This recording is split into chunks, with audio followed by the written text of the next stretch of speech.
其實樓市降價有咩咁好驚啊？仲未有上車嘅朋友仔，你今次真係執到啦！均價1萬蚊，月供都係講緊3000零蚊咋，你就可以喺中山嘅市中心富人區呢一個地段呢，揾到一個精裝嘅3房單位啊！而且你哋睇下呢一個園林社區幾咁舒服啊！小橋流水，仲可以睇到別墅嘅景觀啊！廢話唔多講，我哋而家即刻上去睇下樓。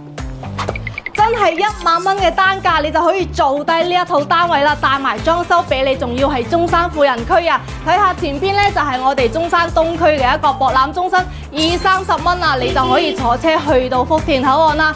行路過關就係落馬洲，你話係咪好方便呢？呢一套單位88方做到3房嘅，呢一個廚房仲帶埋一個生活露台啊，實用率真係非常之高啊！3個房間呢，戶型非常之市正，而且採光都係非常之光猛噶。喺呢一個位置呢，去到我哋嘅Coco City富日城都係講緊5到8分鐘左右嘅咋。均價1萬蚊，月供都係3000零蚊，首期10萬蚊就可以上車啦。精裝現樓，有興趣 call 我帶你過嚟睇樓。